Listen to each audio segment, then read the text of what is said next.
Hello friends, welcome back. So കഴിഞ്ഞ ക്ലാസ്സിൽ Ruskin bond എഴുതിയിട്ടുള്ള adventures in a banyan tree എന്ന് പറഞ്ഞൊരു ഷോർട്ട് സ്റ്റോറിയാണ് നമ്മൾ പരിചയപ്പെട്ടത്.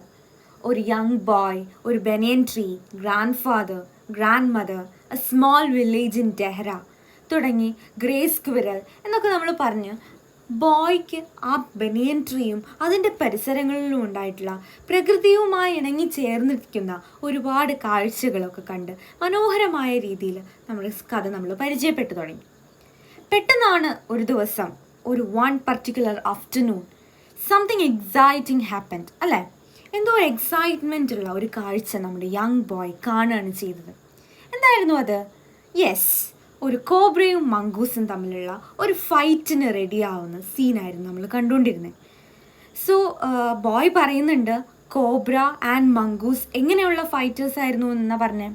ദേ were superb fighters, very aggressive, very skilful and experienced fighters, അല്ലേ? സോ ഇനി കഴിഞ്ഞ ക്ലാസ്സിൽ നമ്മൾ എന്തായിരിക്കും നടക്കുക എന്നുള്ളൊരു സസ്പെൻസിൽ നിർത്തിയിട്ടാണ് നമ്മൾ നിർത്തിക്കളഞ്ഞത്. സോ ഇന്ന് എന്താണ് സംഭവിച്ചത്, പിന്നീട് എന്താ സംഭവിച്ചു, കോബ്രയും മംഗൂസും തമ്മിലുള്ള ഫൈറ്റിൽ എന്ത് സംഭവിച്ചു എന്നുള്ളത് നമുക്ക് ഡീറ്റെയിൽ ആയിട്ട് നോക്കാം. റെഡി അല്ലേ? Okay, now will see.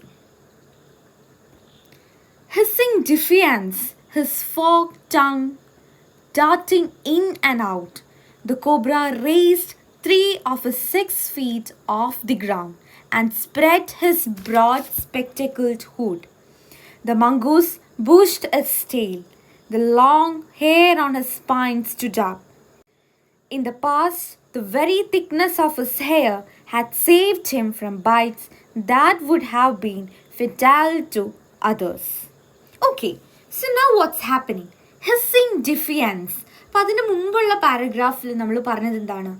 He could move swiftly, the cobra could move swiftly and strike with the speed of light, and the sacs behind his long, sharp fangs were full of deadly venom. It was to be a battle of champions. രണ്ട് ചാമ്പ്യന്മാർ തമ്മിൽ, രണ്ട് warriors തമ്മിലുള്ള ഒരു അടിപൊളി മത്സരമാണ്, ഒരു ബാറ്റിലാണ് അവിടെ നടക്കാൻ പോകുന്നത് എന്നാണ് പറഞ്ഞത്. Now the boy speaks about the battle. എന്താണ് ഇനി സംഭവിക്കാൻ പോകുന്നത്, ബാറ്റിലിനെ പറ്റിയിട്ട്, എന്താണ് അവിടെ നടന്നത് എന്നതിനെ പറ്റിയിട്ടാണ് പറയുന്നത്. Hissing defiance. Hissing defiance എന്ന് പറഞ്ഞാൽ പോര് വിളിച്ചുകൊണ്ട്. His forked tongue darting in and out, the cobra raised 3 of his 6 feet off the ground. So എന്താ സംഭവിച്ചത്? പോർ വിളിച്ചുകൊണ്ട് തൻ്റെ നാവ്, കോബ്ര അല്ലെ പാമ്പുകളുടെ നാവ് നമ്മൾക്കറിയാം, അത് സ്പ്ലിറ്റ് ടങ് ആയിരിക്കും, ഫോർക്ക് പോലെ രണ്ട് പിളർന്നിരിക്കുന്ന നാക്കാണ് അവർക്ക് ഉണ്ടാവുക. സോ അതിനെ ഉള്ളോട്ടും പുറത്തോട്ടും ഒക്കെ കാണിച്ചിട്ട് അതെന്താണ് ചെയ്യുന്നത്? പോര് വിളിക്കുകയാണ്. ആരെ വിളിക്കുന്നത്? മംഗൂസിനെ പോര് വിളിച്ചുകൊണ്ട്. It raised 3 of his 6 feet off the ground. നിലത്തിങ്ങനെ നിൽക്കുന്നതിൽ അതിൻ്റെ 6 അടി നീളം ആർക്കുണ്ട്? നമ്മുടെ കോബ്രയ്ക്കുണ്ട്. അതിൽ നിന്നൊരു 3 അടിയോളം ഉയർന്നു നിന്നുകൊണ്ട് തൻ്റെ സ്പെക്ടക്കിൾ ഹുഡെല്ലാം വിടർത്തി. സ്പെക്ടക്കിൾ ഹുഡ് എന്ന് പറയുന്നത്, what is spectacle hood? Spectacle hood means പത്തി വിടർത്തിക്കൊണ്ട് പോർ വിളിക്കുകയാണ് ചെയ്യുന്നത്. And what happened? The mongoose bushed his tail. The long hair on his spine stood up, which in the past, very thickness of his hair had saved him from bites that would have been fatal to others. So അതേസമയം എന്താണ് mongoose ചെയ്യുന്നത്? Mongoose ഒന്ന് കുടഞ്ഞൊക്കെ എഴുന്നേറ്റ് അതിൻ്റെ സ്പൈനുള്ള രോമങ്ങളെല്ലാം ഒന്ന് ഒതുക്കി സെറ്റാക്കി നിർത്തുകയാണ് ചെയ്യുന്നത്. എന്തിനായിരുന്നു? നമ്മുടെ ബോയ് പറയാം, മുമ്പും ഇതുപോലെ കോബ്ര അല്ലെങ്കിൽ ഏതെങ്കിലും സ്നേക്കുമായിട്ട് നമ്മുടെ മംഗൂസ് ഫൈറ്റിൽ ഏർപ്പെട്ടിട്ടുണ്ടെങ്കിൽ അതിന് മുന്നോടിയായിട്ടൊക്കെ തന്നെ mongoose always bush his tail and set his hair on the spine എന്നാണ് പറയുന്നത്. അതായത് ഒന്ന് കുടഞ്ഞെഴുന്നേറ്റ്. കാരണം മംഗൂസിനെ കണ്ടവർക്കറിയാം അതിൻ്റെ പുറകിലായിട്ട് ഒരുപാട് ഹെയർ ഉണ്ടാവും. അതെന്തിനു വേണ്ടിയിട്ടാണെന്നാണ് പറയുന്നത്? ഇൻ കേസ് സ്നേക്ക് ബൈറ്റ് എല്ലാം ചെയ്യുകയാണെങ്കിൽ, സ്നേക്ക് കൊത്തൊക്കെ ചെയ്യുകയാണെങ്കിൽ അതിൽ നിന്നും രക്ഷപ്പെടാൻ വേണ്ടിയിട്ട്, അതായത് ശരീരത്തിലേക്ക് ഏൽക്കാതെ രക്ഷപ്പെടാൻ വേണ്ടിയിട്ടാണ് ഇത്തരത്തിലുള്ള heavy hairs on his spine എന്ന് പറയുന്നത്. So that is clear. Now ഇനി എന്തൊക്കെയാണ് സംഭവിക്കുന്നത്, കൂടുതൽ എന്തൊക്കെയാണ് നമുക്ക് നോക്കാം. Though the combatants were unaware of my presence in the banyan tree, they soon became aware of the arrival of 2 other spectators. One was a miner and the other a jungle crow, not the willy urban crow. They had seen these preparations for battle and had settled on the cactus to watch the outcome. Had they been content only to watch, all would have been well with both of them. So, what is he speaking? അപ്പോൾ ഇവിടെ boy എന്താ പറയുന്നത്? So boy എവിടെ ഇരുന്നിട്ടാണ് ഇവർ തമ്മിലുള്ള combat കാണാനിരിക്കുന്നത്? He's sitting on the banyan tree. Banyan ട്രീയിൽ ബോയ് ഉണ്ടാക്കി വെച്ചിരിക്കുന്ന ആ പ്ലാറ്റ്ഫോമിൻ്റെ മുകളിൽ ഇരുന്നിട്ടാണ് ബോയ് ഇവർ തമ്മിലുള്ള ഫൈറ്റ് കാണുന്നത്. പക്ഷെ അതേസമയം അത് നമ്മുടെ കോബ്ര ആണെങ്കിലും മങ്കൂസ് ആണെങ്കിലും ബോയ് അവിടെ ഇരിപ്പുണ്ടെന്ന് അറിഞ്ഞിട്ടില്ല. പക്ഷേ മൈന ആൻഡ് എ ജംഗിൾ ക്രോ, മൈന ആൻഡ് എ ജംഗിൾ ക്രോ, മൈന ജംഗിൾ ക്രോ. സോ ഇവർ രണ്ടുപേരും പക്ഷേ ഈ ഒരു കോമ്പാക്റ്റ് കാണാൻ വേണ്ടിയിട്ട്, കോബ്രയും മംഗൂസും തമ്മിലുള്ള ഫൈറ്റ് കാണാൻ വേണ്ടിയിട്ട് ആരും കൂടെ വന്നിട്ടുണ്ട്? മൈന ആൻഡ് ദ ജംഗിൾ ക്രോ. പക്ഷെ ഇവർ രണ്ടുപേരും അവിടെ എത്തിപ്പെട്ടിട്ടുണ്ടെന്ന് cobra and the mongoose were aware. അവർക്കത് മനസ്സിലായിട്ടുണ്ട്, ഇങ്ങനെ രണ്ടുപേര് നമ്മൾ തമ്മിലുള്ള ഫൈറ്റ് കാണാൻ വേണ്ടി വന്നിരിക്കുന്നുണ്ട് എന്നുള്ളത് ക്ലിയറായി മനസ്സിലായിട്ടുണ്ട്.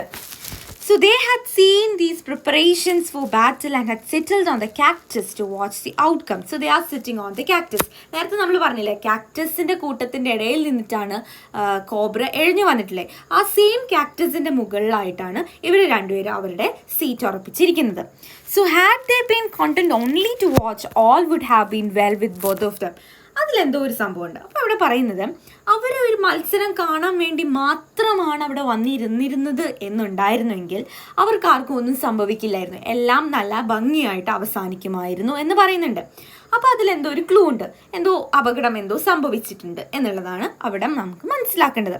സോ നമുക്ക് മനസ്സിലാക്കേണ്ടത് മൈന ആൻഡ് ക്രോ അവിടെ വന്നിരിക്കുന്നത് വെറുതെ അവർ തമ്മിലുള്ള, കോബ്രയും മംഗൂസും തമ്മിലുള്ള ഫൈറ്റ് കാണാൻ വേണ്ടി മാത്രമല്ല, പക്ഷെ അവർക്ക് വേറെ എന്തോ ഒരു ഉദ്ദേശം കൂടെ ഉണ്ട്. Okay, now let's see what it is. The cobra stood on the defensive, swaying slowly from side to side, trying to mesmerize the mongoose into marking a false move. But the mongoose knew the power of his opponent's glassy, unwinking eyes and refused to meet them. Instead, he fixed his gaze at a point just below the cobra's hood and opened the attack. So എന്താ സംഭവിക്കുന്നത്? ഇവർ രണ്ടുപേരും വാശിയോടെ പോർവിളിച്ചുകൊണ്ട് അവർ തമ്മിലുള്ള ഒരു ഫൈറ്റിന് വേണ്ടി റെഡിയായി കഴിഞ്ഞിട്ടുണ്ട്. And the cobra stood on the defensive. എതിർത്തുകൊണ്ട്, ഭയങ്കര എതിർപ്പിലാണ് ആര് നിൽക്കുന്നത്? കോബ്ര നിൽക്കുന്നത്. And he was swaying slowly from side to side.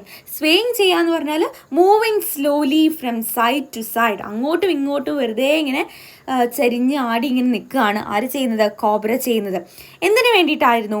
Trying to mesmerise the mongoose into marking a false move. അതായത് ഇങ്ങനെ അങ്ങോട്ടും ഇങ്ങോട്ടും ഒലഞ്ഞു നിൽക്കുന്ന സമയത്ത് എന്ത് സംഭവിക്കും? മംഗൂസ് പെട്ടെന്ന് എന്തെങ്കിലും ഒരു അറ്റാക്ക് ചെയ്യുകയാണെങ്കിൽ അതിൽ നിന്ന് താൻ ഉദ്ദേശിച്ച സ്ഥലത്ത് പോയിട്ട് ഉപദ്രവിക്കാതിരിക്കാൻ, അതായത് അങ്ങോട്ടും ഇങ്ങോട്ടും മാറിക്കൊണ്ടിരിക്കുന്നത് കോൺസെൻട്രേഷൻ തെറ്റിക്കാൻ വേണ്ടിയിട്ടായിരുന്നു അങ്ങനെ ചെയ്തിരുന്നത്. But the mongoose knew the power of his opponent's glassy, unwinking eyes and refused to meet them. പക്ഷെ മംഗൂസ് ആള് ഭയങ്കര കണ്ണിങ് ആയിട്ടുള്ളൊരു ഫെലോ ആയിരുന്നു. അതുകൊണ്ട് തന്നെ he knew the power of the opponent's glassy അൺവിങ്ങിങ് ഐസ്. അവിടെ ഒപ്പണൻ എന്ന് പറയുന്നത് cobra. Mongoose was well aware. അതായത് മംഗൂസിന് കോബ്രയുടെ പവർ എന്താണെന്ന് നന്നായിട്ട് അറിയായിരുന്നു. അവൻ്റെ ഗ്ലാസി അൺവിങ്ങിങ്, കണ്ണിമ ചിമ്മാതെ നോക്കി നിൽക്കുന്ന ആ ഗ്ലാസി ഐസിലിരിക്കുന്ന ആ ഡിഫെൻസ് എന്താണെന്ന് അറിയായിരുന്നു. അതിലുള്ള പവർ എന്തായിരുന്നു അറിയുന്നത് കൊണ്ട് തന്നെ മംഗൂസ് ഒരിക്കലും കോബ്രയുടെ കണ്ണിലേക്ക് നോക്കിയില്ല. പകരം what did he do? Instead, he fixed his gaze at a point just below the cobra's hood and opened the attack. പക്ഷെ അതിന് പകരം എന്ത് ചെയ്തു? കോബ്രയുടെ ഹുഡ്, പത്തിക്ക് താഴെയുള്ള ആ ഒരു ഗ്യാപ്പിലേക്ക് മാത്രം തൻ്റെ നോട്ടം ഫോക്കസ് ചെയ്തുകൊണ്ട് ഹി ഓപ്പൺഡ് ദി അറ്റാക്ക്. അപ്പോൾ ഇവിടെ അറ്റാക്ക് ഫസ്റ്റ് തുടങ്ങിയത് ആരാണ്? The mongoose started the attack. He opened the attack. Okay? Is it clear? Okay, ഇനി എന്തൊക്കെയാണ് സീരിയസ് ആയിട്ട് സംഭവിക്കുന്നത് നമുക്ക് നോക്കാം.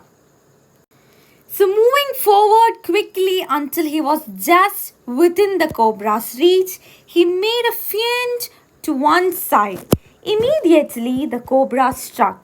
His great hood came down so swiftly that I thought nothing could save the mongoose. But The little fellow jumped neatly to one side and darted in as swiftly as the cobra, biting the snake on the back and darting again out of reach. So what happened? So he's moving forward quickly until he was just within the cobra's reach. അപ്പോൾ നമ്മുടെ മംഗൂസാണ് attack open ചെയ്തത്. Mongoose എന്ത് ചെയ്തു? കോബ്രയുടെ നേരെ കുതിച്ച് ചാടുകയാണ് ചെയ്തത്. And immediately the cobra സ്ട്രക്ക്. പക്ഷെ അതേ സമയം തന്നെ കോബ്ര എന്ത് ചെയ്തു? ബൈറ്റ് ചെയ്യാൻ ശ്രമിച്ചു. But his great hood came down so swiftly that I thought nothing could save the mongoose. അപ്പോൾ കോബ്ര അതേ സമയം തന്നെ മംഗൂസ് അങ്ങോട്ട് ചാടി അതേ സമയം തന്നെ കോബ്ര ബൈറ്റ് ചെയ്തു. പക്ഷേ ആ ബൈറ്റ് കണ്ടപ്പം നമ്മുടെ ബോയ് വിചാരിച്ചു മംഗൂസ് ചത്തുപോയി, മംഗൂസിനെ ഇനി ഒരു കാരണത്താൽ രക്ഷിക്കാൻ കഴിയില്ല എന്ന് വിചാരിച്ചു പോയി. But mongoose was very clever. So mongoose എന്താ ചെയ്തത്? അങ്ങോട്ട് ചാടിയതും ഉടനെ തന്നെ കോബ്ര ബൈറ്റ് ചെയ്യാൻ വരുന്നുണ്ട് എന്ന് കണ്ടതും he darted in as swiftly as the cobra. Cobra വരുന്നതിനേക്കാൾ സ്പീഡായിട്ട് he moved fast, biting the snake on the back and darting away again. പക്ഷേ സ്നേക്ക് മംഗൂസിനെ അറ്റാക്ക് ചെയ്യുന്നതിന് പകരം mongoose attacked the snake. The moment the cobra struck, the crow and the myna huddled themselves at him, only to collide heavily in mid-air. Shrieking at each other, they returned to the cactus plant. അപ്പോൾ നമ്മുടെ കോബ്രയും മംഗൂസും തമ്മിലുള്ള fight നമ്മുടെ boy കാണുന്നുണ്ട്. അതോടൊപ്പം തന്നെ മൈനയും ക്രോയും കാണുന്നുണ്ട്. So ഇവർ തമ്മിൽ ഫൈറ്റായി, അവർ തമ്മിൽ പരസ്പരം അങ്ങോട്ടും ഇങ്ങോട്ടും ബൈറ്റ് ചെയ്തു എന്ന് കണ്ട ഉടനെ തന്നെ മൈന ആൻഡ് ദ കോബ്ര എന്ത് ചെയ്തു? അവർ ഇവരുടെ അടുത്തോട്ട് പറന്നു വരാൻ ശ്രമിച്ചു. പക്ഷേ രണ്ടുപേരും ഒരേ സ്ഥലത്തു നിന്ന് ഒരേപോലെ പറന്നു വരാൻ ശ്രമിച്ചത് കൊണ്ട് തന്നെ അവർ തമ്മിൽ പരസ്പരം എന്ത് ചെയ്തു? They collided each other. They only to collide heavily in the mid air. പകുതി വഴിയിൽ വെച്ചിട്ട് അവർ പരസ്പരം ഇടിക്കുകയാണ് ചെയ്തത്. And then they returned back to the cactus plant. അവർ തിരിച്ച് ഇരുന്നിരുന്ന കാക്ടസ് പ്ലാന്റിലേക്ക് തന്നെ തിരിച്ചു പോയി. Okay, next. A few drops of blood glistened on the cobra's back. The cobra struck again and missed. Again the mongoose sprang aside, jumped in and bit. Again the birds dived at the snake, bumped into each other instead, and returned shrieking to the safety of the cactus. അപ്പോൾ അങ്ങനെ ആദ്യത്തെ round കഴിഞ്ഞു. Mongoose attack open ചെയ്തു. പരസ്പരം അവർ byte ചെയ്യാൻ നോക്കി. പക്ഷെ മംഗൂസാണ് സ്നേക്കിനെ ബൈറ്റ് ചെയ്തത്. And what happen? Few drops of blood glistened on the cobra's back. 1-2 തുള്ളി ബ്ലഡ് എവിടെ കാണാൻ തുടങ്ങി? കോബ്രയുടെ പിന്നിൽ കാണാൻ തുടങ്ങി. ഗ്ലിസൻഡ് എന്ന് പറഞ്ഞാൽ ഷൈൻ ചെയ്യാൻ തുടങ്ങി. ബ്ലഡിലേക്ക് സൺഷൈനൊക്കെ വരുന്ന സമയത്ത് അതിലേക്കൊരു തിളങ്ങുന്ന പോലെ ഒരു ഫീൽ ഉണ്ടാവും. അതിനാണ് ഇവിടെ ഗ്ലിസൻഡ് എന്ന് പറയുന്നത്. So the cobra സ്ട്രക്ക് again and missed. Again the mongoose sprang aside. ഇപ്പോൾ നേരത്തെ സംഭവിച്ച പോലെ തന്നെ വീണ്ടും നടക്കുന്നു. കോബ്ര വീണ്ടും അറ്റാക്ക് ചെയ്യാൻ നോക്കുന്നുണ്ട്. പക്ഷേ മംഗൂസ് എസ്കേപ്പ് ആവുകയാണ് അല്ലേ. അതുപോലെ തന്നെ നമ്മുടെ ബേർഡ്സ് വീണ്ടും അവർ അടുത്തോട് തന്നെ വരാൻ ശ്രമിക്കുന്നുണ്ട്. പക്ഷെ പകുതി വഴിയിൽ വെച്ച് അവർ തമ്മിൽ കൊളൈഡ് ഇടിച്ച് തിരിച്ച് അവർ വീണ്ടും കാക്ടസ് പ്ലാന്റിന്റെ സേഫ്റ്റിയിലേക്ക് മടങ്ങി പോവുകയാണ് ചെയ്തത്. Is it clear? Okay. Now, the third round followed the same course as the first, but with one dramatic difference. So there was a dramatic difference happening in the third round. അപ്പോൾ ആദ്യത്തെ round കഴിഞ്ഞു, രണ്ടാമത്തെ round കഴിഞ്ഞു, and there is a third round happening. ഇതുപോലെ തന്നെ same പോലെ തന്നെ third round നടക്കുകയാണ്. Mongoose's about to win the race. അല്ലെ, മംഗൂസ് ആണ് കൂടുതലായിട്ട് അറ്റാക്ക് ചെയ്യുന്നത്, കോബ്രയെ തളർത്തിക്കൊണ്ടിരിക്കുന്നത്. The crow and the myna still determined to take part in the proceedings dived at the cobra, but this time they missed each other as well as their mark. The myna flew on and reached its perch, but the crow tried to pull up in mid-air and turned back. In the second that it took him to do this, the cobra whipped his head back and struck with great force, his snout thudding against the crow's body. So what happens? അവിടെ ഒരു twist സംഭവിക്കുകയാണ് ചെയ്തത്.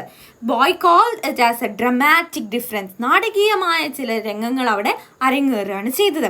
എന്തായിരുന്നു അത്? അപ്പോൾ ഇവർ തമ്മിലുള്ള പരസ്പരം ഫൈറ്റ് നടക്കുന്നുണ്ട്. മംഗൂസ് കോബ്രയെ അറ്റാക്ക് ചെയ്തു. ആ സമയം തന്നെ ക്രോ ആൻഡ് ദ മൈന അതിൻ്റെ അടുത്തോട്ട് അതിലേക്ക് ഒരു ഭാഗമാവാൻ വേണ്ടിയിട്ട് അതിലേക്ക് പറന്നു വന്നു.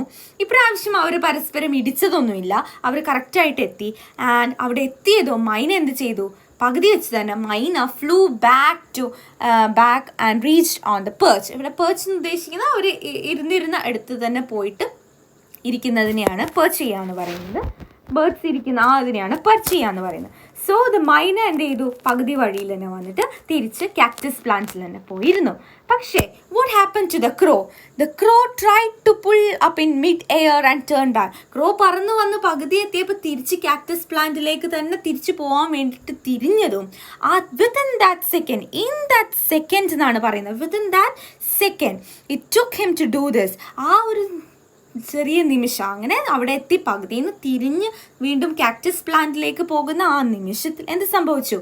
The cobra whipped his head black and struck with great force. So what happened? The cobra whipped his head back. Cobra പെട്ടെന്ന് ചടപടയെന്ന് എണീറ്റിട്ട് what happened? It struck with great force. അതാ ക്രോയിനെ ബൈറ്റ് ചെയ്യാണ് ചെയ്തത്. His snout thudding against the crow's body. അപ്പോൾ ക്രോയിൻ്റെ ബോഡിയിലേക്ക് അടിച്ചുകൊണ്ട് അല്ലെങ്കിൽ അതിനെ വിപ്പ് ചെയ്യാന്ന് പറയാൻ ബീറ്റ് ചെയ്യുക എന്നുള്ള ചാട്ടവാറിനെ കൊണ്ട് ചെയ്യുന്നതിനെയാണ് വിപ്പ് ചെയ്യുക. അതുപോലെ കോബ്രയുടെ ബോഡി വെച്ചിട്ട് ഈ ക്രോയിനെ അറ്റാക്ക് ചെയ്തു. Cobra attacked. Okay, so that was a dramatic twist that taken place there. അവിടെ ഒരു നാടകീയമായൊരു സംഭവം നടന്നു. So now let's see again what happened. I saw the bird flung nearly 20 feet across the garden, where after fluttering about for a while it lay still. The myna remained on the cactus plant, very wisely refrained from interfering again. So what happened then? അങ്ങനെ നമ്മുടെ cobra നമ്മുടെ ക്രോയിനെ attack ചെയ്ത് only 20 feet എന്നാണ് പറയുന്നത്. Only 20 feet എന്നാണ് പറയുക. 20 അടിയോളം അല്ലെങ്കിൽ 20 അടിയോളം ദൂരം മാത്രം ആ ഗാർഡനിലേക്ക് ഈ ക്രോ പറന്ന് പോയിട്ടുള്ളൂ. After that it fluttered and lay still. അതവിടെ പെടഞ്ഞ് മരിക്കുകയാണ് ചെയ്തത്. The myna remained on the cactus plant, very wisely refrained from interfering again. ബുദ്ധിമതിയായ മൈന എന്ത് ചെയ്തു? She sat on the cactus plant itself. ആ കാക്ടസ് പ്ലാന്റിന് മുകളിൽ തന്നെ ഇരുന്നു.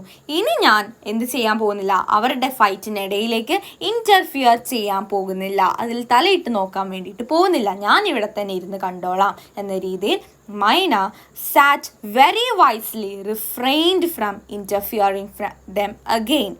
ഓക്കെ, സോ അവിടെ കോബ്രയും മംഗൂസും തമ്മിലുള്ള ഫൈറ്റിൽ ഇവിടെ ആദ്യം അറ്റാക്ക് ചെയ്ത് മരിച്ചത് ആരായിരുന്നു? ദ ക്രോ ആണ് മരിച്ചത്. Okay, now will see what are happening again. So the cobra was weakening and the mongoose, walking fearlessly up to it, raised himself on his short legs and with lightning snap had the big snake by the snout. The cobra raged and lashed about in a frightening manner and even coiled itself about the mongoose, but all to no avail. The little fellow hung grimly on until the snake had ceased to struggle. He then smelt along its curing length and, gripping it round the hood, dragged it into the bushes.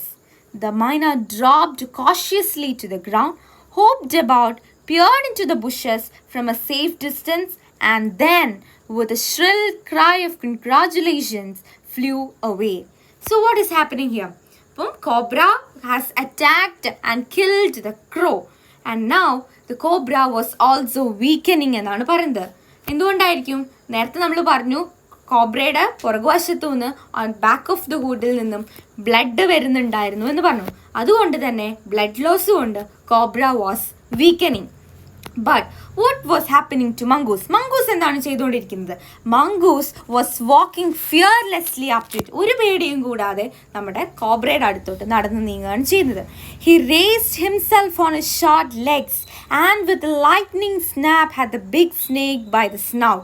അവിടെ നിന്നിട്ട് തൻ്റെ കാലിലൊക്കെ ഒന്ന് ഉറച്ചു നിന്നിട്ട് നമ്മുടെ കോബ്രേനെ സ്നേക്കിനെ എടുക്കുകയാണ് ചെയ്തത്. The cobra raged and lashed about in a frightening manner and even coiled itself about the mongoose, but all to no avail. So what happened? നമ്മുടെ കോബ്ര എന്ത് ചെയ്തു? പേടിച്ചിട്ട് ഹി ഇവൻ try to coil around the mongoose. ആ പേടിയുണ്ടെങ്കിൽ കൂടെ മംഗൂസിനെ ഒന്നും കൂടെ വരിഞ്ഞു മുറുക്കാൻ നോക്കി. പക്ഷേ എല്ലാം ഓൾ ടു നോ അവെയിൽ. എല്ലാം എന്തായിപ്പോയി, ഒരു ഉപകാരവുമില്ലാത്ത ഒരവസ്ഥയിലായിപ്പോയി. The little fellow hung grimly on until the snake head ceased to struggle. So mongoose എന്ത് ചെയ്തു, വീണ്ടും അതിനെ അങ്ങോട്ടാക്കിയിട്ടോ ഇങ്ങോട്ടാക്കിയിട്ടോ അല്ല, അതിനെ ദ്രോഹിച്ചുകൊണ്ടിരുന്നു. Until he made sure that the snake has dead. He then smelt along its quivering length and gripping it round the hood, dragged it into the bushes. അപ്പം എന്ത് ചെയ്തു, അതിൻ്റെ നീളം, അതായത് സ്നേക്കിനെ മൊത്തത്തിൽ ഒന്ന് സ്നിഫ് ചെയ്യുക, സ്മെൽറ്റ് ചെയ്യുക, മണത്ത് നോക്കി. And then went around its hood, അതിൻ്റെ പത്തിക്ക് ചുറ്റുമൊക്കെ നടന്ന് അതിനെ then dragged it into the ബുഷസിൻ്റെ ഇടയിലേക്ക് അതിനെ വലിച്ചഴച്ചുകൊണ്ട് പോയി. Now the myna dropped cautiously to the ground. ഭയങ്കര ശ്രദ്ധാപൂർവം നമ്മുടെ മൈന പേടിച്ചിട്ട്, ആ കാക്ടസിൻ്റെ മുകളിൽ തന്നെ ഇരുന്നിരുന്ന മൈന പേടിച്ചിട്ട് ഭയങ്കര ശ്രദ്ധാപൂർവം എന്ത് ചെയ്തു, പതുക്കെ തറയിലേക്ക് വന്നു, ഭൂമിയിലേക്ക് ഇറങ്ങി വന്നിട്ട് he looked into the bushes. ആ ബുഷസിൽ എന്താണ് സംഭവിക്കുന്നത്, മംഗൂസ് എന്താണ് കോബ്രയെ ചെയ്യുന്നത് എന്നുള്ളത് ഒരു നിശ്ചിത അകലം പാലിച്ചുകൊണ്ട്, സേഫ് ഡിസ്റ്റൻസ് കീപ്പ് ചെയ്തുകൊണ്ട് അവിടെ നിന്ന് നോക്കിയിട്ട് with a shrill cry of congratulation, അതായത് മംഗൂസിനെ കൺഗ്രാജുലേറ്റ് ചെയ്തുകൊണ്ട് പറന്നു പോവുകയാണ് ചെയ്തത്. സോ ഇവിടെ കോബ്ര ആൻഡ് ക്രോ രണ്ടുപേരും രണ്ടുപേരും മരിച്ചു പോവാണ് ചെയ്തത്. മംഗൂസ് ആൻഡ് സ്നേക്ക് തമ്മിലുള്ള ഫൈറ്റിൽ, മംഗൂസ് ആൻഡ് കോബ്ര തമ്മിലുള്ള ഫൈറ്റിൽ കോബ്ര വാസ് ഡിഫീറ്റഡ്, മംഗൂസ് ആണ് വിൻ ചെയ്തത്. അതേസമയം തന്നെ ഇത് രണ്ടും കാണാൻ വേണ്ടിയിട്ട് മത്സരിച്ച മൈന ആൻഡ് ക്രോ ഉണ്ടായിരുന്നു. അവർക്കും എന്ത് സംഭവിച്ചു, ക്രോ വാസ് ഡിഫീറ്റഡ്. ക്രോയിനെയാണ് കോബ്ര കൊന്നുകളഞ്ഞത്. Okay, is it clear? Now let's see the next part. When I had also made a cautious descent from the tree and returned to the house, I told grandfather of the fight I had seen. He was pleased that the mongoose had won. He had encouraged it to live in the garden to keep away the snakes and fed it regularly with scraps from the kitchen. He had never tried taming it because wild mongoose was more useful than a domesticated one. So നമ്മുടെ boy ബനിയൻ ട്രീൻ്റെ മുകളിലിരുന്നു കൊണ്ടാണ് ഈ നടന്ന സംഭവ വികാസങ്ങളെല്ലാം കണ്ടത്. പിന്നീട് പാമ്പൊന്നുമില്ല, മംഗൂസൊന്നും തന്നെ ഉപദ്രവിക്കാനില്ല എന്ന് മനസ്സിലാക്കിക്കൊണ്ട് പതുക്കെ അവിടെ നിന്ന് ഇറങ്ങി ഗ്രാൻഡ് ഫാദറിൻ്റെ അടുത്ത് ചെന്ന് നടന്ന കാര്യങ്ങളെല്ലാം വിശദീകരിച്ചു. ഇത് കേട്ടപ്പോൾ ഗ്രാൻഡ് ഫാദറിന് പേടിയാണോ തോന്നിയത്? No, he was pleased that the mongoose had won. He was so pleased that the mongoose had won. Mongoose ജയിച്ചല്ലോ, മംഗൂസ് സ്നേക്കിനെ ഡിഫീറ്റ് ചെയ്തല്ലോ, മംഗൂസ് സ്നേക്കിനെ കൊന്നു കളഞ്ഞല്ലോ എന്നാലോചിച്ചപ്പം grandfather was very happy. കാരണം എന്താണ്, grandfather had encouraged it to live in the garden. Grandfather എപ്പോഴും ഈ മംഗൂസിനെ തൻ്റെ വീടിൻ്റെ പരിസരത്ത്, തൻ്റെ വീടിൻ്റെ പറമ്പിൽ അതിനെ വളരാൻ അനുവദിച്ചിട്ടുണ്ട്. എന്തുകൊണ്ടാണ്? Because it can keep away the snakes. So സ്നേക്കുകളെ, പാമ്പുകളെ ഒന്നും വീടിൻ്റെ പരിസരത്തിലേക്ക് അടുപ്പിക്കുകയില്ല എന്ന വിശ്വാസം കൊണ്ട് തന്നെ എപ്പോഴും grand father has encouraged to the mongoose to live in the garden and had fed it regularly with scrap from kitchen. അപ്പോൾ അതിന് ഭക്ഷണമായിട്ട് കിച്ചണിൽ വരുന്ന വേസ്റ്റുകളും വേസ്റ്റ് ആയിട്ടുള്ള ഫുഡും കാര്യങ്ങളെല്ലാം കൊടുക്കാറുണ്ടായിരുന്നു.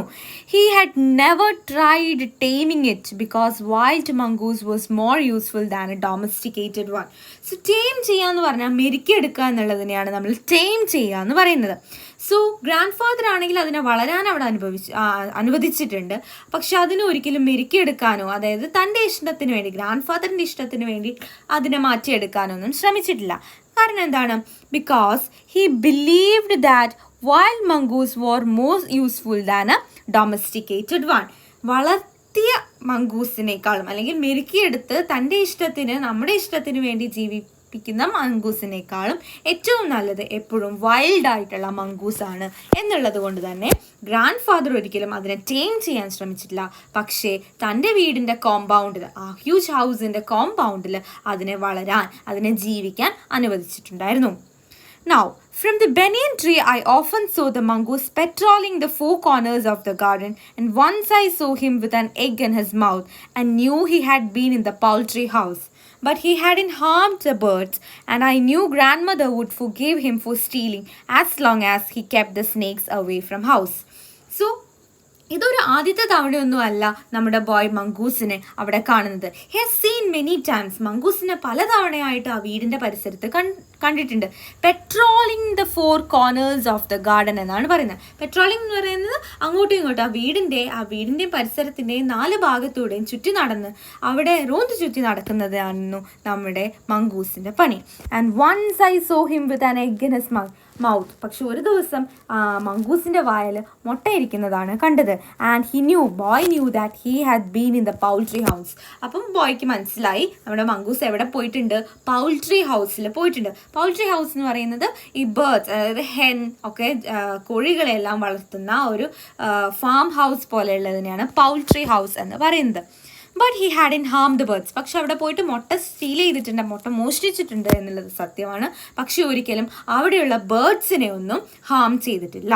And I knew grandmother would forgive him for stealing as long as he kept the snakes away from the house. എത്ര കാലത്തോളം നമ്മുടെ മംഗൂസ് സ്നേക്സിനെ എല്ലാം വീട്ടിൽ നിന്നും പരിസരത്തിൽ നിന്നും ഒഴിവാക്കുന്നുവോ, അതായത് അതിനെ ഡിഫീറ്റ് ചെയ്ത് അതിനെ ഡിസ്ട്രോയ് ചെയ്ത് അതിനോട് ഫൈറ്റ് ചെയ്ത് നിൽക്കുന്നുവോ അത്രയും കാലം എന്തായാലും ഗ്രാൻഡ് മദറും നമ്മുടെ മംഗൂസിനെ ഒരിക്കലും ശാസിക്കാൻ പോകുന്നില്ല, ഒരിക്കലും വഴക്ക് പറയാൻ പോകുന്നില്ല. തീർച്ചയായിട്ടും അതിന് ക്ഷമിച്ചു കൊടുക്കും. അതായത് മുട്ട സ്റ്റീൽ ചെയ്താലും അതിനുള്ള ക്ഷമയൊക്കെ കൊടുക്കും എന്നാണ് യങ് ബോയ് പറയുന്നത്. Next. So now, the banyan tree was also the setting for what we were to call the strange case of the grey squirrel and the white rat. So അപ്പോൾ ഇതുവരെ പറഞ്ഞതിൽ mongoose and cobra തമ്മിലുള്ള ഒരു enmity relationship അത് nature already create ചെയ്തിട്ടുള്ള ഒരു കാര്യമായിരുന്നു. അടുത്തതായിട്ട് നമ്മൾ മംഗൂസിൻ്റെ ഇമ്പോർട്ടൻസ് എങ്ങനെയാണ് ഹ്യൂമന് എന്ന് നമ്മൾ നോക്കി. അതായത് മംഗൂസ് ഉണ്ടാകുമ്പോൾ മനുഷ്യനെ ഹാം ചെയ്യുന്ന സ്നേക്സിനെ എല്ലാം അത് മാറ്റി നിർത്തുമെന്ന് പറഞ്ഞു. സോ അവിടെയും നേച്ചർ ഹ്യൂമൻ റിലേഷൻഷിപ്പ്, മനുഷ്യനും പ്രകൃതിയും തമ്മിലുള്ള ആ ബന്ധത്തെയാണ് വീണ്ടും റസ്കിൻ ബോണ്ട് കാണിച്ചു തരുന്നത്. ഇനി മറ്റൊരു സ്ട്രേഞ്ച് കേസിലേക്കാണ് ബോയ് നമ്മളെ കൂട്ടിക്കൊണ്ടു പോകുന്നത്. Let's go with him. നമുക്ക് ബോയുടെ കൂടെ പോയി അവിടെ എന്താണ് സംഭവിക്കുന്നത് നോക്കാം. So the banyan tree was also the setting for what we were to call the strange case of grey squirrel and white rat. Okay, അപ്പോൾ ഇനി നടക്കാൻ പോകുന്ന സംഭവത്തിലെ 2 പ്രധാന ക്യാരക്ടേഴ്സ് അല്ലെങ്കിൽ പ്രധാനമായിട്ടുള്ള വ്യക്തികൾ ആരൊക്കെയായിരുന്നു? The grey squirrel and the white rat. Grey സ്ക്വിറലിനെ നമുക്ക് ഓൾറെഡി പരിചയമുണ്ട്. അതാരായിരുന്നു? നമ്മുടെ ബോയുടെ ഫേസ്റ്റ് ആൻഡ് ബെസ്റ്റ് ഫ്രണ്ട് ആയിരുന്നു അല്ലേ, ദ ഗ്രേ സ്ക്വിറൽ. ഇതാരാണ് ഈ പുതിയ character white rat? Let's see. The white rat was grandfather's. He had bought it from the bazaar for 4 annas, but I would often take it with me to the roots and branches of the old tree, Banyan Tree, where it soon struck up a friendship with one of the squirrels. They would go off together on little excursions among the branches. So, എന്താണ് അവിടെ പറയുന്നത്? So we already know who the grey squirrel is. Grey സ്ക്വിറലിനെ പറ്റി നമുക്ക് നേരത്തെ അറിയാം. ആരായിരുന്നു grey squirrel? അതെപ്പോഴും നമ്മുടെ ബോയുടെ കൂടെ ബനിയൻ ട്രീയിലേക്ക് പോവാറുണ്ടായിരുന്നു. ഇനി ആരാണ് ഈ white rat? White rat was grandfather's എന്നാണ് പറയുന്നത്. അത് ഗ്രാൻഡ് ഫാദറിൻ്റെ ഒരു പെറ്റ് പോലെയുള്ളതായിരുന്നു white colored rat, white rat. He had bought it from the bazaar for 4 annas. 4 അണ കൊടുത്തിട്ട് ബസാറിൽ നിന്ന് മാർക്കറ്റിൽ നിന്നും വാങ്ങിച്ചു കൊണ്ടുവന്നിട്ടുള്ള ഒരു ക്യൂട്ട് ലിറ്റിൽ വൈറ്റ് റാറ്റ് ആയിരുന്നു അത്. But I would often take it with me to the roots and branches of old tree. So അത് ഗ്രാൻഡ് ഫാദറിൻ്റെ ആയിരുന്നെങ്കിൽ കൂടെ ഞാൻ ഇടയ്ക്ക് എന്ത് ചെയ്യാറുണ്ട്? അതിനെടുത്തിട്ട് ബ്രാഞ്ചസിലേക്കും റൂട്ട്സിലേക്കും, അതായത് ബനിയൻ ട്രീയിലേക്ക് പോവാറുണ്ടായിരുന്നു. And what happen from there? അവിടെ വെച്ചിട്ട് എന്ത് സംഭവിച്ചു? It soon struck up a friendship with one of the squirrels. അപ്പോൾ അവിടെ ചെന്നപ്പോഴാണ് നമ്മുടെ ഗ്രേ സ്ക്വിറലുമായിട്ട് നമ്മുടെ വൈറ്റ് റാറ്റ് ഫ്രണ്ട്ഷിപ്പ് ഫോം ചെയ്തത്. They would often go together on little excursions among the branches. അപ്പോൾ നമ്മുടെ ബനിയൻ ട്രീയിലെ ചില്ലകളിലേക്കെല്ലാം ഇടയ്ക്കിടെ ഇവർ തമ്മിൽ എന്താണ് ഫ്രണ്ട്ഷിപ്പൊക്കെ അല്ലേ, അവർ തമ്മിൽ ഇടയ്ക്ക് കറങ്ങാൻ പോകുന്നത്. എക്സ്കർഷൻസ് മീൻസ് സ്മോൾ ട്രിപ്സിനെയാണ് എക്സ്കർഷൻസ് എന്ന് പറയുന്നത്. So they would go on little excursions among the branches. So അവിടെ എന്താണ് നമ്മുടെ ഗ്രേ സ്ക്വിറലും വൈറ്റ് റാറ്റും തമ്മിലുള്ള ഒരു ഗുഡ് ഫ്രണ്ട്ഷിപ്പ് അവിടെ ഫോം ചെയ്തിട്ടുണ്ട്. Beautiful friendship between the grey squirrel and the white rat is formed. Now let's see what was the strange case. അപ്പോൾ ഇവിടെ നമ്മൾ പറഞ്ഞിട്ടുണ്ട് strange case of the grey squirrel and the white rat എന്നാണ് പറഞ്ഞത്. അപ്പോൾ already they are friends ആണ്. ഇനി എന്തായിരിക്കും അതിൽ strange case എന്നുള്ളത് നമുക്ക് നോക്കാം. Okay, Then the squirrel started building a nest. At first, she tried building it in my pockets, and when I went indoors and changed my clothes, I would find straw and grass falling out. Then, one day, grandmother's knitting was missing. We hunted for it everywhere but without success. Next day, I saw something glinting in the hole in the banyan tree. Going up to investigate, I saw that it was the end of grandmother's steel knitting. I saw that it was the end of grandmother's steel knitting needle. On looking further, I discovered that the hole was crammed with knitting, and amongst the wool were 3 baby squirrels, all of them white. So what happened? അപ്പോൾ അങ്ങനെ അവർ എക്സ്കർഷൻസ് ഒക്കെ പോകാൻ തുടങ്ങി. അവർ ഭയങ്കര ഫ്രണ്ട്ഷിപ്പായി. പെട്ടെന്ന് ഒരു ദിവസമാണ് നമ്മുടെ grey squirrel started to build a nest. അവർക്ക് വേണ്ടിയിട്ട് ഒരു കുഞ്ഞു കൂട് ക്രിയേറ്റ് ചെയ്യാൻ തുടങ്ങി. At first she tried building it in my pockets. ആദ്യം എന്താണ് ചെയ്തത്?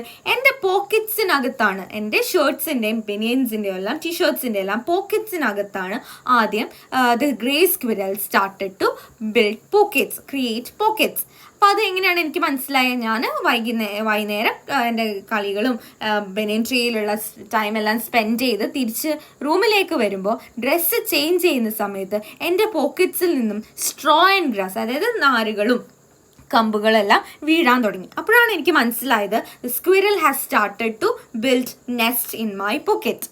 Then one day grandmother's knitting was missing. അങ്ങനെ ഇരിക്കെ ഒരു ദിവസം ഗ്രാൻഡ് നിറ്റിംഗ് കാണാതായി. നിറ്റിംഗ് എന്ന് പറഞ്ഞാൽ തയ്യലിന് വേണ്ടിയിട്ട് ഉപയോഗിക്കുന്ന നൂല്, വൂളിൻ്റെ ബോൾസിനെല്ലാമാണ് നിറ്റിംഗ് എന്ന് പറയുന്നത്. So we hunted for it everywhere but with success. So അങ്ങനെ ഇരുന്നപ്പോൾ എന്ത് സംഭവിച്ചു? We hunted for it everywhere but without success. ഞങ്ങൾ അതിന് വേണ്ടിയിട്ട് ഒരുപാട് കണ്ടുപിടിക്കാൻ വേണ്ടി ഗ്രാൻഡ് മദറിൻ്റെ നിറ്റിംഗ് കണ്ടുപിടിക്കാൻ വേണ്ടി ഒരുപാട് ശ്രമിച്ചു. പക്ഷേ എല്ലാം ഓഫ് വേസ്റ്റ് ആയിരുന്നു, നമുക്കതിന് കണ്ടുപിടിക്കാൻ പറ്റില്ല. It was an utter failure. Next day I saw something glinting in the hole in the banyan tree. അങ്ങനെ ഇരിക്കുമ്പോഴാണ് നെക്സ്റ്റ് ഡേ ആ ബനിയൻ ട്രീയിൽ ഒരു ഹോളിനകത്ത് എന്തോ ഒന്ന് ഗ്ലിൻറ്റ് ചെയ്യുക. Glint means shining. Glint means shining. Something was shining there in the hole of the banyan tree. Going up to investigate. അപ്പോൾ അത് കണ്ടുപിടിക്കാൻ, എന്താണ് എന്ന് മനസ്സിലാക്കാൻ വേണ്ടിയിട്ട് അന്വേഷിക്കാൻ വേണ്ടി പോയ സമയത്ത് I so that it was end of grand mother steel knitting needle. എനിക്ക് മനസ്സിലായി അവിടെ ഷൈൻ ചെയ്തിരുന്നത് ഗ്രാൻഡ് മദറിൻ്റെ നിറ്റിങ്ങിൻ്റെ നീഡിലിൻ്റെ സ്റ്റീലായിരുന്നു. ആ നീഡിൽ സ്റ്റീൽ നീഡിലാണ് എന്ന് മനസ്സിലായി. ഓൺ ലുക്കിംഗ് ഫർദർ, വീണ്ടും അതിലേക്ക് എത്തി നോക്കിയപ്പോൾ what did I see? I discovered that the hole was crammed with knitting. അങ്ങനെ വീണ്ടും അതിൻ്റെ ഉള്ളിലേക്ക് പരതി നോക്കിയപ്പോഴാണ് എന്ത് മനസ്സിലായത്? ആ ഹോൾ മൊത്തം എന്താണ്? ആ നിറ്റിംഗ് ആണ്, ആ വൂളാണ്, നിറഞ്ഞു ഇരിക്കുകയാണ്. And amongst the wool were 3 baby squirrels, all of them white. അങ്ങനെ വീണ്ടും ആ വൂളെല്ലാം മാറ്റി പരിശോധിച്ചപ്പോഴാണ് എന്ത് കണ്ടേ? Inside that wool were 3 little baby squirrels. Baby white squirrels അല്ലേ? Baby squirrels, all of them white എന്നാണ് പറയുന്നത്. 3 baby white squirrels, all of them white. അപ്പോൾ വൈറ്റ് കളേർഡ് ആയിട്ടുള്ള 3 baby little squirrels ാണ് നമ്മുടെ ബോയ് ആ ഹോളിനകത്ത് കണ്ടത്. So that is another strange case. അപ്പം നമ്മുടെ സ്ക്വിറലും റാറ്റും തമ്മിലുള്ള ഫ്രണ്ട്ഷിപ്പ് ഉണ്ടായിട്ടുണ്ടായിരുന്നു. സോ അവരിങ്ങനെ പിന്നീട് പതുക്കെ നെസ്റ്റ് എല്ലാം ക്രിയേറ്റ് ചെയ്യാൻ തുടങ്ങി. അങ്ങനെ ഇരിക്കുമ്പോഴാണ് ദേ ഫൗണ്ട് ആ നെസ്റ്റിനകത്ത്, അവർ ക്രിയേറ്റ് ചെയ്ത ആ നെസ്റ്റിനകത്ത് എന്തുണ്ടായിരുന്നു? 3 baby squirrels which were all white. So next let's see. So grandfather had never seen white squirrels before, and we gazed at them in wonder.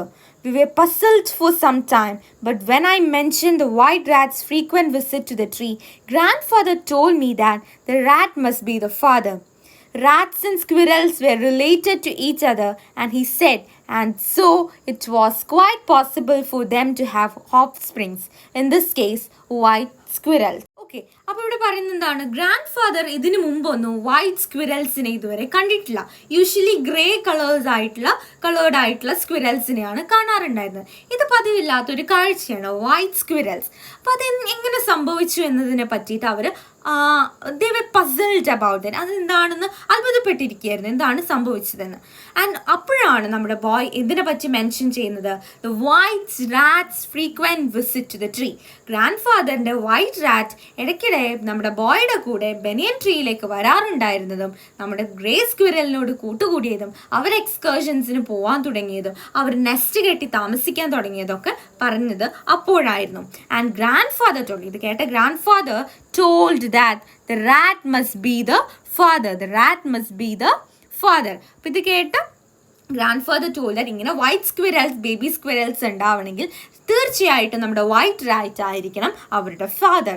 Rats and squirrels were related to each other. കാരണം എന്താണ്, നമ്മുടെ rats ആവട്ടെ squirrels ആവട്ടെ ഇവർ തമ്മിൽ എവിടെയോ ഒരു relation ഉണ്ട്. ഓൾറെഡി നേച്ചർ ക്രിയേറ്റ് ചെയ്തിട്ടുള്ള ഒരു റിലേഷൻഷിപ്പ് അവരുടെ ഇടയിലുണ്ട്. അതുകൊണ്ട് തന്നെ it is quite possible for them to have offsprings. അതുകൊണ്ട് തന്നെ അവർ തമ്മിൽ ഉണ്ടാവുന്ന റിലേഷനിൽ അവർക്ക് കുഞ്ഞുങ്ങൾ ഉണ്ടാവാൻ ചാൻസ് ഉണ്ട്. അതുകൊണ്ട് തന്നെയാണ് നമുക്കുണ്ടായിട്ടുണ്ടായിരുന്നത് വൈറ്റ് സ്ക്വിറൽസ് ആയത്. So mother is the grey squirrel and father is the white rat. അതുകൊണ്ട് തന്നെ they have 3 baby white squirrels. So അതും എന്തായിരുന്നു, it is also A strange case. അതുകൊണ്ടാണ് നേരത്തെ നമ്മൾ പറഞ്ഞ പോലെ ദ സ്ട്രേഞ്ച് കേസ് ആണ് ബോയ് പറഞ്ഞത്. എന്താണ്, another strange case of grey squirrel and white rat എന്ന് പറയും. ഇത് മറ്റൊരു സ്ട്രേഞ്ച് ആയിട്ടുള്ള കാര്യമാണ്, പൊതുവെ എവിടെയും കണ്ടിട്ടില്ലാത്ത ഒരു കാര്യമാണ്. അതുകൊണ്ട് തന്നെ അത് സ്ട്രേഞ്ച് എന്നാണ് നമ്മൾ വിളിക്കുന്നത്. സോ ഇവിടെ വീണ്ടും നേച്ചറിൻ്റെ ഒരു കൈകടത്തൽ നമുക്ക് കാണാം. നേച്ചർ എങ്ങനെയാണ് മൃഗങ്ങളെ സൃഷ്ടിച്ചിട്ടുള്ളത്, മൃഗങ്ങളിലും തമ്മിൽ എന്താണ് ഒരു റിലേഷൻഷിപ്പ് ക്രിയേറ്റ് ചെയ്തിട്ടുള്ളത് എന്നതിനെ പറ്റി. ഒരു ഫ്രണ്ട്ഷിപ്പ് റിലേഷൻഷിപ്പാണ് അല്ലേ, ഒരു ഹാപ്പി റിലേഷൻഷിപ്പാണ് റാറ്റ് ആൻഡ് സ്ക്വിറൽ തമ്മിൽ ഉണ്ടായിട്ടുള്ളത്. ഇത്തരത്തിലുള്ള നേച്ചറിലെ ഒരുപാട് എലമെൻസിനെ പോർട്രേ ചെയ്തുകൊണ്ടാണ് ചൂണ്ടിക്കാണിച്ചുകൊണ്ടാണ് Ruskin Bond adventures in a banyan tree എന്ന് പറയുന്ന ഈ ഷോർട്ട് സ്റ്റോറി റൈറ്റ് ചെയ്തിട്ടുള്ളത്. So adventures and banyan tree തന്നെയാണ് എന്ന് നമുക്ക് ഉറപ്പിച്ച് പറയാം. കാരണം എന്താണ്, ഇത്തരത്തിലുള്ള ഓരോ ഇൻസിഡൻസ് എന്തൊക്കെയായിരുന്നു, നമ്മുടെ ഗ്രേ സ്ക്വിറലും യങ് ബോയും തമ്മിലുള്ള ഫ്രണ്ട്ഷിപ്പ്, കോബ്രയും മംഗൂസും തമ്മിലുള്ള എനിമി റിലേഷൻഷിപ്പ് അല്ലേ, അവർ ശത്രുക്കളാണ്. നേച്ചർ ഓൾറെഡി അവർ ശത്രുക്കളായിട്ടാണ് ജീവിപ്പിച്ചിട്ടുള്ളത്. അതുപോലെ തന്നെ നമ്മുടെ white rat and grey squirrel തമ്മിലുള്ള ഹാപ്പി റിലേഷൻഷിപ്പ്, പ്ലസൻറ്റ് റിലേഷൻഷിപ്പ്, ഇതെല്ലാം തന്നെ ബനിയൻ ട്രീയിൽ ഇരുന്നു കൊണ്ടാണ് നമ്മുടെ യങ് ബോയ് ആസ്വദിക്കുന്നതും കാണുന്നതും മനസ്സിലാക്കുന്നതും. അതുകൊണ്ട് തന്നെയാണ് ഈ ചാപ്റ്ററിന് adventures in a banyan tree എന്ന പേര് കൊടുത്തതും എന്ന് നമുക്ക് പറയാം. എനിക്ക് തോന്നുന്നു എല്ലാവർക്കും ചാപ്റ്റർ ഇഷ്ടപ്പെട്ടു എന്ന് വിചാരിക്കുന്നു. സോ ഇതുമായി ബന്ധപ്പെട്ടിട്ടുള്ള കുറച്ച് ആക്ടിവിറ്റീസും കൂടെ നമുക്ക് ചെയ്യാനുണ്ട്.